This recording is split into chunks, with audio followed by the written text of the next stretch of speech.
Our project is to build an ADS simulation for a 2-channel MIMO testbed. ADS is Advanced Design System, and it's a software package used to simulate RF and DSP systems. The testbed includes both the actual transmission system, the encoders, decoders, and all the signal generation we need to test both of them. The simulation must implement space-time coding for both spatial multiplexing, which is the VBLAST code, and spatial diversity functions, which is the Al-Moody code. And multiplexing will increase the throughput of the system, whereas diversity increases the signal quality we get and the resistance to interference. The demultiplexing decoding stages are to be designed for DSP board implementation, which we are going to do if we have time, but it's not a required part of the project. This is a block diagram for our simulation. This is the VBLAST version of it.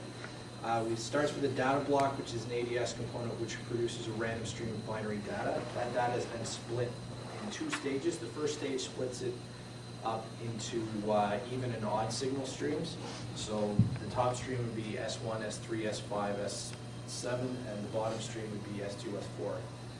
And so forth. After that, they're split up into what become the INQ components for QPSK modulation, which go through our encoding block and then sent to the receiver array, which is the same as the larger diagram that Ray had on the VBLAST explanation. They move on to this DSP demultiplexer and decoder, the first stage of which is a channel estimation. And to facilitate that, we send preamble data before we actually send our message, which is just a series of known data points that allow us to figure out what the channel is doing to the signals as they go through, which estimates the coefficients for the channel, which are then sent to the demultiplexing, which rearranges our data back into the streams we have on the transmitter side. Those are then demodulated and sent to space-time decoding, which is just a simple reintegration of the signal stream for VBLAST, but for the Al-Moody code it's actually more complicated because you have the complex conjugates and so forth to deal with. So far the work we've completed is we've simulated an ADS model for the transmitter side, including the space-time codes for VBLAST. We haven't demodulated any of the signals so far. We're just looking at what they look like when they come through our channel simulation. We've tested the various wireless LAN channel characteristics to make sure we have the proper model. And right now we're in the process of building the receiver and decoding stages. So are there any questions? Okay, questions? You mentioned line of sight between the target and receiver. You mentioned there is a system that you can transmit without presence of the line of sight. So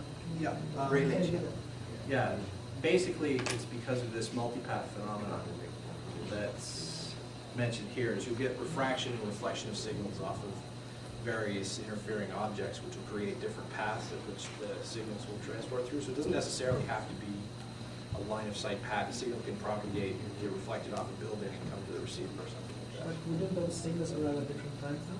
They do. It produces a phase shift in the signals. So how do you correct that?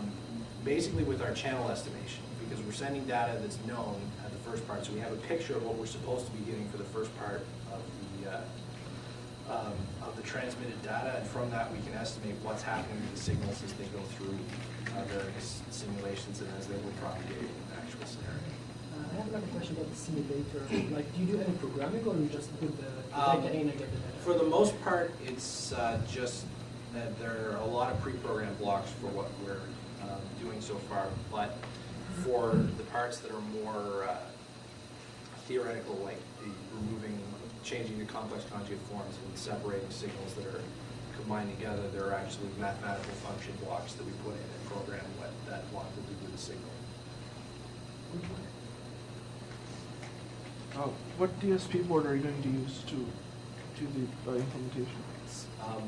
The Texas Instrument board, probably the same board that was used for the DSP class. Okay.